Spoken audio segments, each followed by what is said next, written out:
Attention. सबसे पहला जो हम लोग एक इलेक्ट्रॉनिक कंपोनेंट है जो कि बहुत इंपॉर्टेंट है वो है डायोड। सही है, डायोड, DIODE। ओके, डायोड का जो सिंबल होता है उसका सिंबल कुछ इस तरीके से होता है, देख लो, नोट डाउन कर लो। This is the symbol of the diode. Is this clear? ये बात समझ में आ गया? अब ये आपका जो डायोड है, मैं लिख भी देता हूँ इसके बारे में। It is an electronic device या electronic component that only allows current to flow in one direction.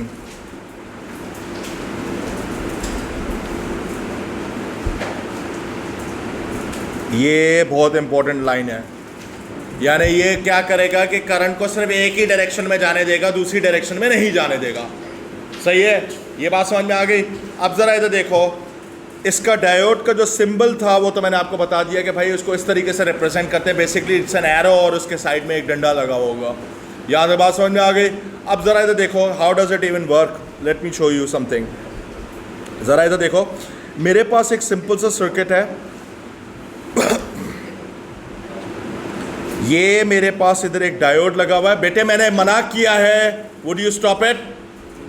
अब ज़रा इधर देखो, यहाँ पर मेरे पास एक लैंप लगा हुआ है, लैंप का सिंबल ये रहा, और मेरे पास ये सर्किट है। अब ज़रा इधर देखो, let's do some tracing over here. This is the plot, this is the positive sign, this is the negative sign. अब हमें पता है कि जो कन्वेंशनल करंट है वो यहाँ से फ्लो कर रहा होगा। Late me just show you this thing. Current यहाँ से फ्लो करता हुआ जाएगा। अभी सीधी सी बात है कि डायोड का जो एरो है it matches the direction of the conventional current, तो ये अलाउ करेगा करंट को आगे जाना। सही है, यानी अभी सीधी सी बात है कि इसका खुद का एरो इस तरफ है तो ये करंट के साथ मैच कर रहा है, कन्वेंशनल करंट डायरेक्शन के साथ, तो ये लाजमी अलाउ करेगा करंट को आगे जाना।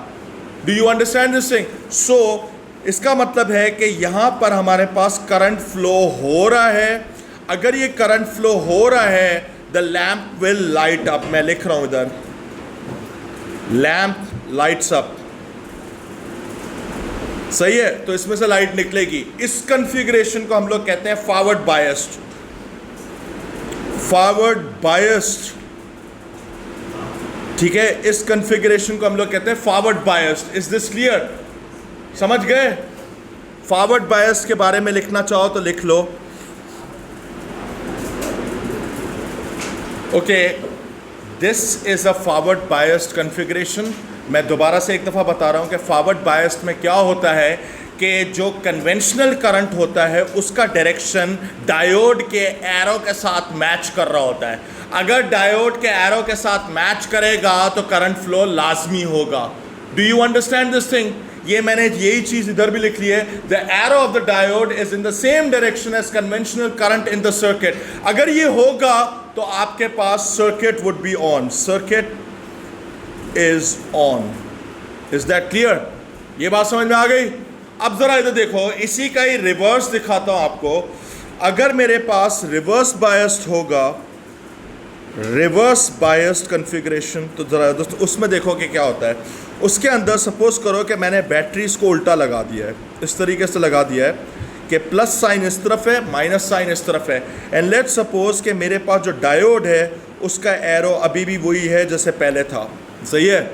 अब ज़रा इधर देखो कि इस पर मेरे पास जो लैंप होगा, the lamp will not light up. मैं इधर लिख भी रहा हूँ, लैंप, समझा रहा हूँ क्यों, does not light up. The reason is that कि अभी ज़रा देखो कि हमारे पास जो करंट है वो करंट इस तरफ से जाएगा। यानी मैं एक काम कर लेता हूँ, इसको इस तरीके से दिखा देता हूँ। Current will flow from this direction, यूँ जा रहा होगा करंट, लेकिन यहाँ पे पहुँचकर इसको क्रॉस नहीं कर सकता। मतलब वापसी क्या जाएगा, इनफैक्ट लिटरली अभी सीधी सी बात है कि ये जो मैंने अभी आपको दिखाया है कि मेरे पास आधा करंट फ्लो हुआ है, रियल वर्ल्ड में ये भी नहीं होता। सही है, क्योंकि एक दफ़ा उल्टा लगा हुआ होगा तो सीधी सी बात है करंट फ्लो इज़ इम्पॉसिबल। ये वाला मैंने सिर्फ समझाने के लिए आपको दिखाया है, ये वाला कि आधा गया और बस आगे नहीं जा सक रहा। यानी कहने का मतलब है कि रास्ता ही बंद है, वन वे है, तो कैसे जाएगा इसमें? Is that clear? यानी वो यहीं पे आके रुक जाएगा करंट, वो बोलेगा कि भाई रास्ता आगे से बंद है तो मैं क्यों जाऊँ। Is this clear? हाँ, अगर मुझे इस लैम्प को ऑन करना है तो इस डायोड को उल्टा घुमा के लगा दो वापस से। समझ गए? Is this clear?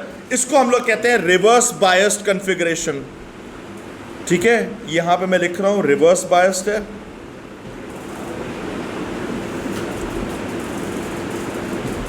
No current flow लिख लेते हैं।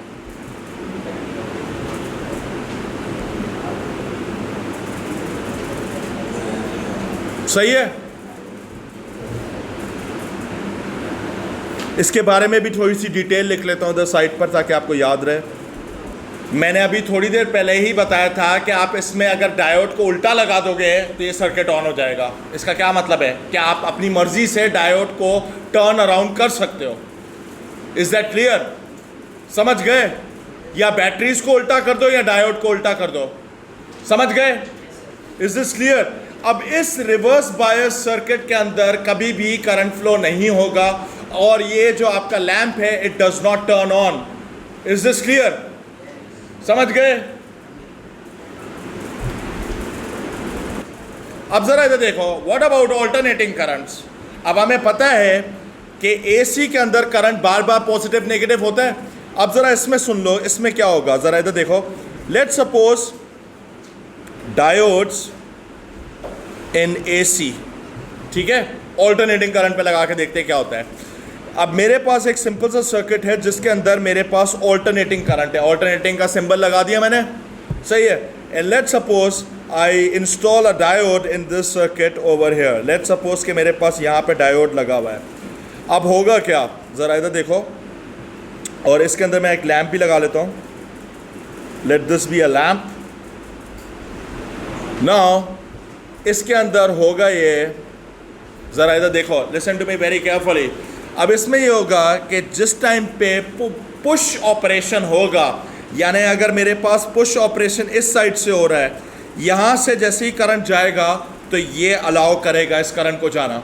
यानी ये करंट घूमता हुआ गया, ये यहाँ पे पहुँचा, लेकिन जैसे ही करंट रिवर्स होगा, क्योंकि हमें पता है कि एसी के अंदर पुश और पुल होता है, so when the current is being starts flowing in this direction, तो ये डायरेक्शन अलाउड नहीं है। Is that clear? यानी सिर्फ अभी इसके अंदर भी वन डायरेक्शन ही रखेगा।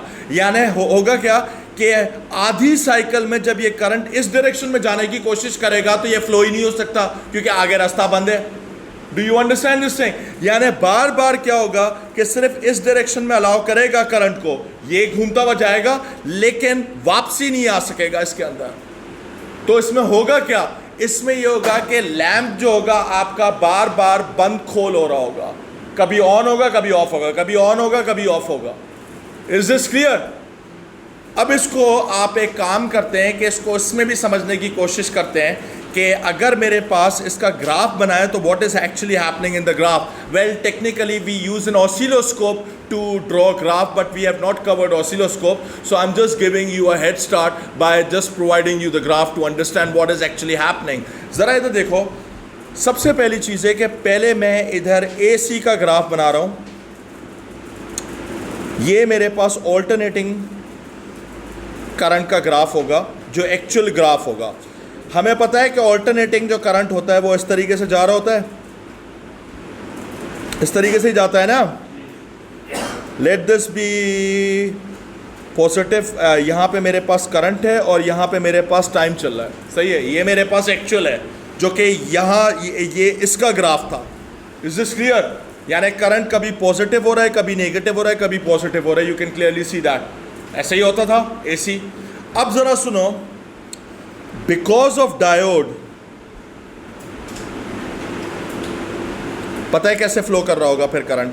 ये देख लो इसका सर्किट डायग्राम भी। इसके अंदर हमारे पास एक साइड क्लिप ऑफ हो जाएगी इसके अंदर, यानी मेरे पास जैसे फॉर एग्जांपल अगर ये साइड अलाउड थी तो वो दूसरा जो नेगेटिव साइड थी वो नहीं आएगी कभी भी। यानी मेरे पास ये यूं गया और फिर वापस से यूं आएगा। You can clearly see that कि ये वाला जो पार्ट था, ये वाला जो पार्ट था, ये क्लिप ऑफ हो गया। That means it is not being allowed to pass. Is this clear? तो जब भी आपके पास ये साइड आ रही होगी तो ये आपका लैंप ऑन होगा, लेकिन ये वाला जो आ रहा होगा, ये वाला जो पार्ट था वो मिस हो रहा है। Can you see that? अगर वो मिस हो रहा है तो उस टाइम पे लैंप ऑफ होगा। समझ गए? यानी ये बार बार ऑन ऑफ होगा। Is this clear? Please tell me, ये बात समझ में आई या नहीं आई? सही है? क्लियर है? अच्छा, एक और बात ज़रा सुन लो कि इस चीज़ को हम लोग रेक्टिफिकेशन भी कहते हैं। रेक्टिफायर वैसे आपके सिलेबस में नहीं है, but let me just tell you कि इसको हम लोग रेक्टिफिकेशन भी कहते हैं। रेक्टिफिकेशन का टेक्निकली मतलब ये होता है कि आप एसी को डीसी में कन्वर्ट कर रहे होते हो। बेसिकली अब आप मुझे बोलोगे कि सर ये जो हमारे पास अभी आपने बनाया है ये डीसी कैसे? वेल, ये डीसी इस तरीके से कि एटलीस्ट एक डायरेक्शन तो हो चुकी है इसमें कि बार बार सिर्फ पॉजिटिव ही आ रहा है, नेगेटिव साइड आ नहीं रही है, तो वन डायरेक्शन तो अभी भी हो चुका है एक तरह से। This is known as rectification. लेकिन it is an example of poor rectification. The reason is that कि बार बार बीच में हमारे पास ये ड्रॉप आ रहा है। वेल, आगे जाके जब आप A2 में पहुंचोगे तो यू विल अंडरस्टैंड कि इसको अगर हमें प्रॉपर रेक्टिफिकेशन करनी होगी तो हम लोग इसके अंदर क्या करेंगे कि एक नया एक कंपोनेंट होता है जिसको हम लोग कैपेसिटर बोलते हैं। कैपेसिटर डालकर इसके अंदर स्मूथिंग कर सकते हैं, लेकिन sadly it is not part of our syllabus, so we will just leave it as it is. Is this clear? तो फिर इसका मतलब है कि नीचे वाला साइड आ रही होती। वही मतलब, मेरी बात सुनो ना, अगर आपने फर्ज करो कि सपोज करो, इधर देख लो कि पुश ऑपरेशन इस साइड से हो रहा है, ठीक है, we don't know that, right? कि आपने सिर्फ कनेक्ट कर दिया, लाइव वायर को उल्टा तो नहीं लगा सकते, मतलब उल्टा अगर सीधा लगा दो कोई फर्क तो नहीं पड़ने वाला। हमें पता है कि फॉरवर्ड बैकवर्ड होगा। हो सकता है कि इस सिचुएशन के अंदर आपके पास ये वाली साइड क्लिप ऑफ हो जाए, ये वाली साइड क्लिप ऑफ हो जाए, और बार बार सिर्फ आपके पास नीचे वाली साइड आ रही हो। सही है? Is this clear? यानी एक साइड हमेशा क्लिप ऑफ होगी। क्लियर है? ये बात समझ में आ गई? Is this clear? आगे चलते हैं। अच्छा, मेरी बात सुनो, या तो ऊपर वाला आएगा, पॉजिटिव साइड आएगी या नेगेटिव साइड आएगी, वो डिपेंड करता है, ठीक है, लेकिन इतना डिटेल में हम लोग नहीं जा रहे। क्लियर है ये बात? ओके। अब इसके बाद हमारे पास एक और कंपोनेंट है जिसको हम लोग कहते हैं LDR।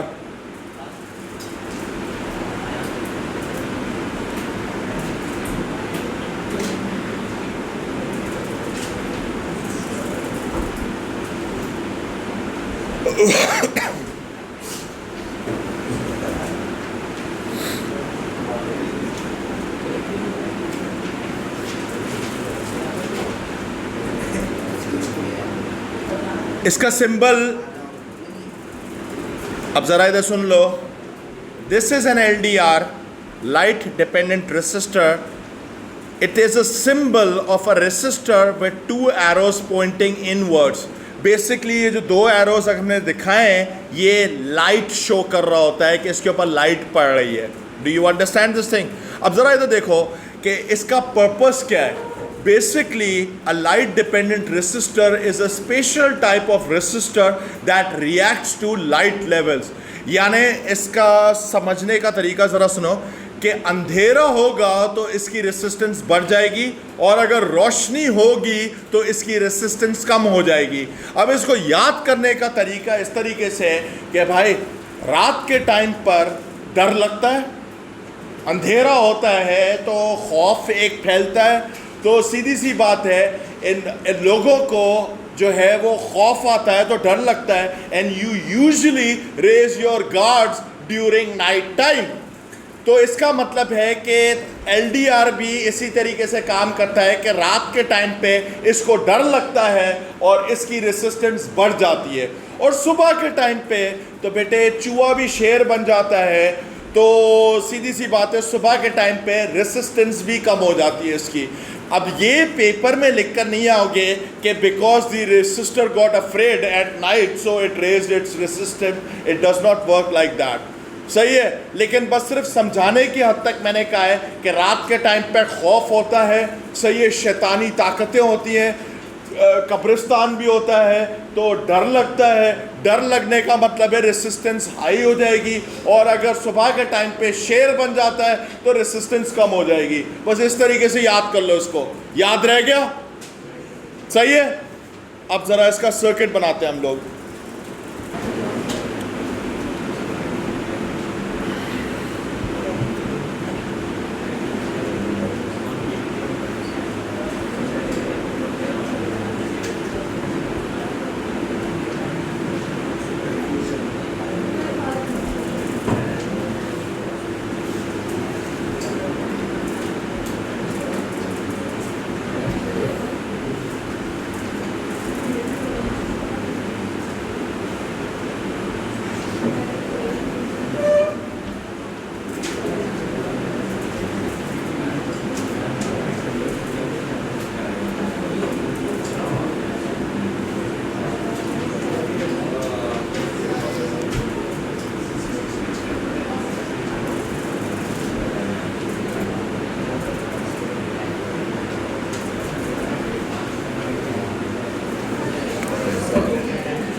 अच्छा, अब ज़रा इधर देखो।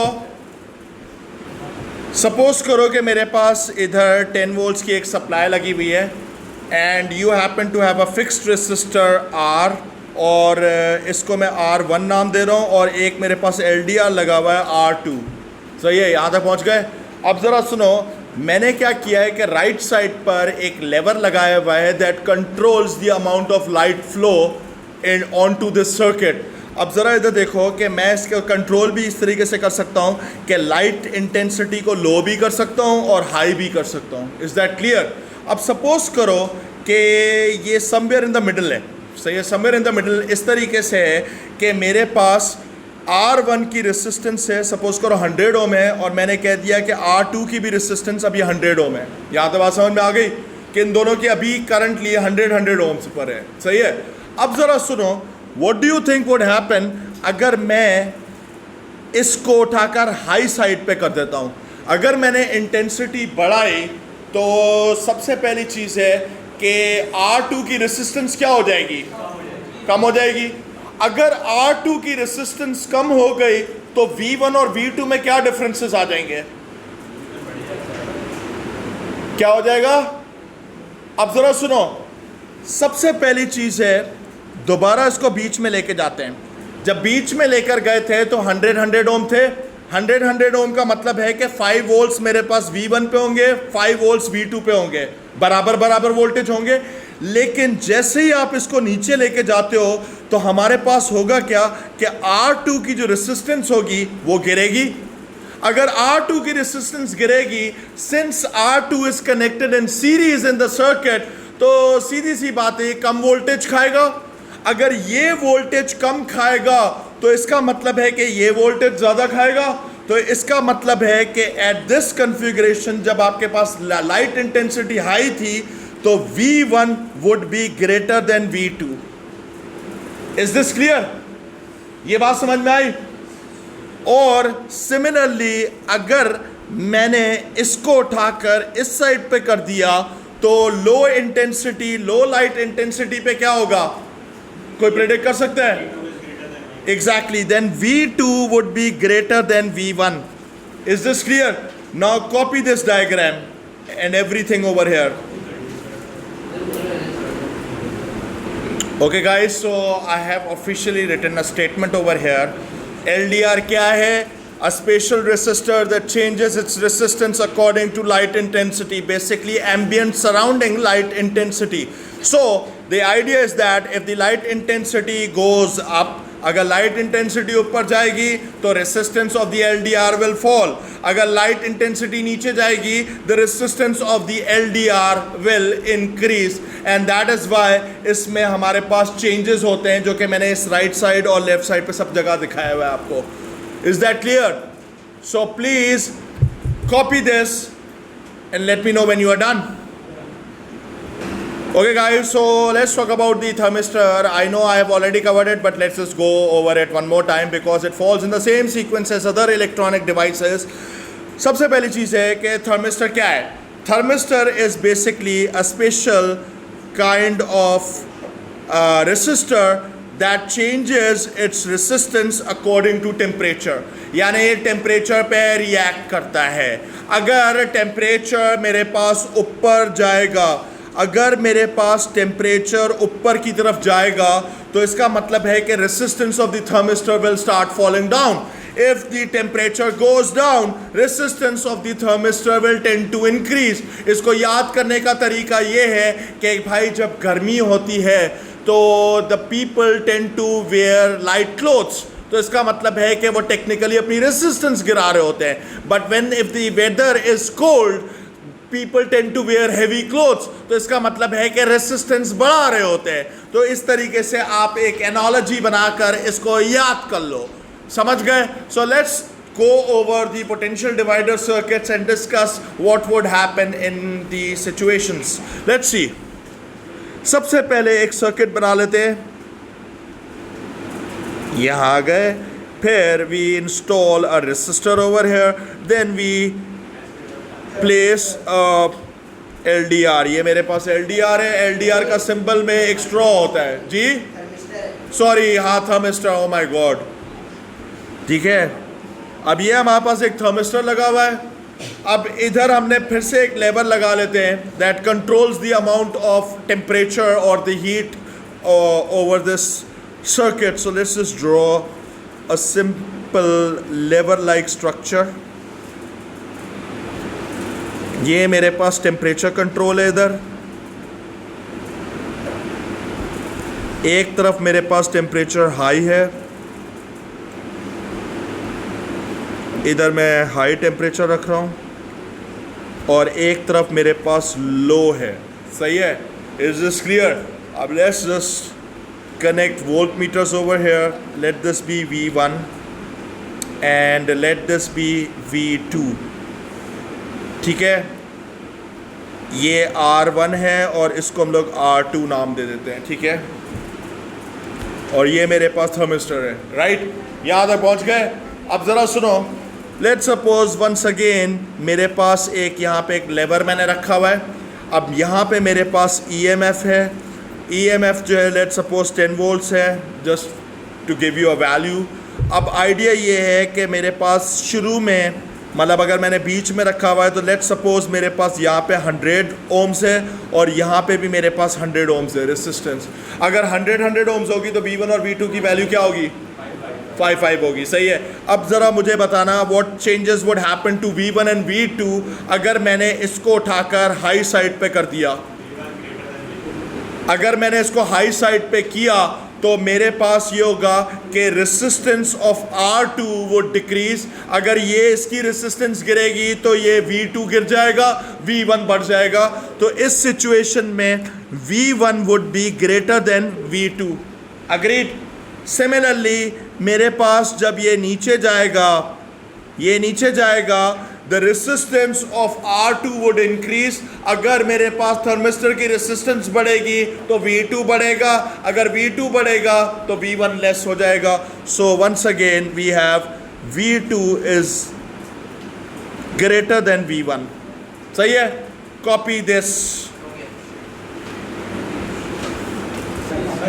Okay guys, so this is pretty much it. ये आपके मैंने कुछ 3 बेसिक इलेक्ट्रॉनिक डिवाइसेस थे जिनके बारे में तबसरा किया और उनके बारे में मैंने आपको बता भी दिया है.